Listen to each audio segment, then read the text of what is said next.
Bob C. Good to hear from you, my friend. Question: do you regard J.D. Vance as the forerunner for 2028, or has he lost ground to Marco Rubio due to recent comments? No, he's definitely the foreground. It's in many ways, it's a great question, Bob, because in many ways it's all irrelevant. Because what does this all come down to? Who will get the nomination? By definition, put it in the chat. Who knows it?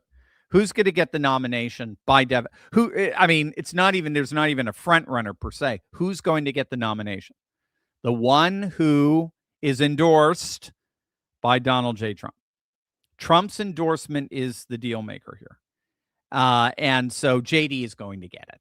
Yeah, I mean, it does, at this point, unless something disastrous happens to him. But no, he's going to get it. All the silly frothing at the mouth that we're seeing from Shapiro and others, they're all, remember, these are all Mark Levin. These were all avowed never Trumpers at the beginning. They do not like the new working class populist party. They like the old neocon Mitt Romney. I was almost going to say Mitch McConnell, Mitt Romney Republican Party. They like that party. But the problem is that, as I understand it, that coalition is dead. Okay, it died in 2006 with the midterms that crushed the last time we saw that coalition that gave us New Mexico, for example, and Nevada, and that was in 2004. Since then, we have never seen that coalition be able to survive again. The new coalition, ironically, was the Obama coalition that was made up of working class Latinos and young voters, and they were a massive coalition. And ironically, that coalition turned into the Trump coalition 8 years later in 2016 and in 2024.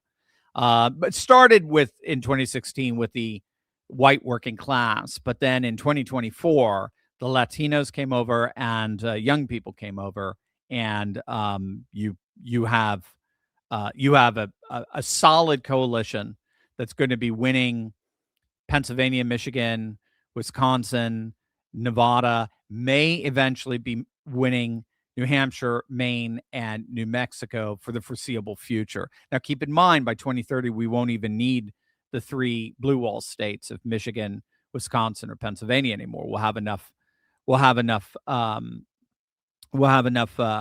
electoral college votes to win. But it's always nice to pad your win, for sure. So anyway, when all is said and done, whoever Trump endorses will get it, and it looks like it's JD all the way on that. And it won't be either or. It'll be a, and that's how in the end, Shapiro and everyone are going to justify getting back on the bandwagon. It is going to be a Vance Rubio ticket. That's almost guaranteed. They're actually very good friends. It's almost guaranteed.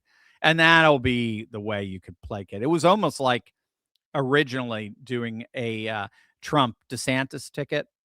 This would be a variation on that. Democratic Socialist Llama Glamas of America. Oh, great. Oh, I know who this is. ROT, of course. Oh, great. And Laird, Patriot Professor. Our ROT Core has asked it before, but ROT Core, and I cannot understand why we keep lending credences to anything James Carville says. He was all on board with the socialism commie Lama Harris, hint, hint, was running on. If she had won, he wouldn't be saying any of the things he's saying now. I think at this point, we only listen to him complain. And that's key. Yes. No, you're right on. That's where I was going to go. No, when it comes to what he's arguing about Trump or the Republican, but no, it's nonsense. It's pure nonsense. But no, he's finally coming out and recognizing, this is the guy who wrote in the New York Times 3 reasons why I am absolutely certain Kamala Harris is going to win. And it was a horribly argued essay, but piece, I should say. He now knows that with the Democrat Socialists of America taking over the Democratic Party, he knows that is political poison. He knows that.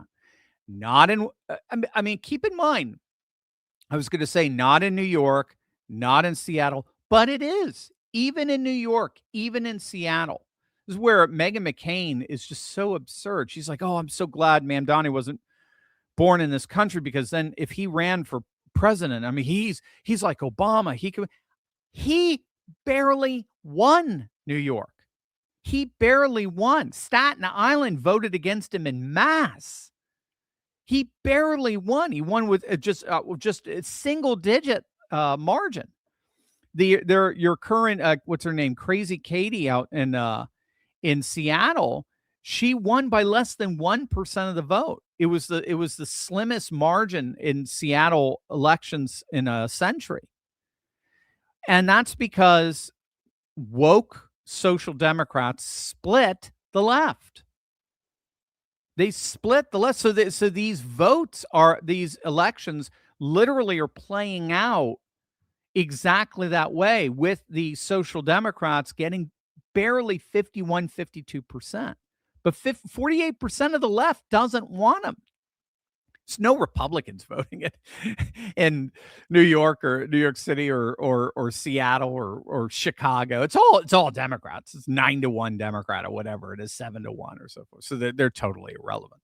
But it's I mean, it's just, there's no way around that. These social democrats are unpopular even on the left.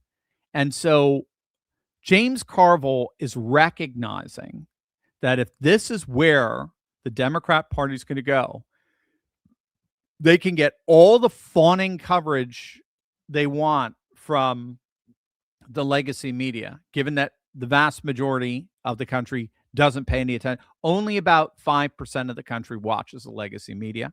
It's about 20 million in a population of 350 million. And they're overwhelmingly Democrat anyway. So they can get all the fawning coverage they want from the legacy media. They are going to absolutely collapse at the wider electoral level. If they can barely win New York City and Seattle, what do you think that says about Pennsylvania, Wisconsin, Michigan, New Mexico, Nevada, New Hampshire, Maine? I mean, they're in trouble big time. So that's where he's coming from. He recognizes it. And so to me, that's what makes listening to him fun. Other than that, I mean, the guy, half his videos are from his bed. He looks like he's on his deathbed. So it's an ironic picture of the state of the Democrat Party in general. William O'Toole, could Mamdani actually be arrested by the federal government with his attempt to arrest the Israeli prime minister? Thank you. Well, he's not going to do what he's already said. Again, he's just a performative artist. I mean, in the end, it's just performative politics. And again, keep in mind, this is a guy who's coming from a movement that wants to abolish prisons and defund the police. So who's he going to arrest him with, and where's he going to take him? Interesting how that works, isn't it? Defund the police and abolish prisons are only for one group of people, as it were. It's not for another group of people. They'll have gulags instead for another group of people. So no, he won't get arrested. Don't pay any attention to that stuff. That's just hyperbole and sensationalism. William, observation, LA is now flooded with sewer water and its byproducts. Where was all this H2O during the fires? Great question. It's just pure mismanagement. It's not an issue if they don't have water. It's not an issue if they don't have water. It's an issue of total mismanagement.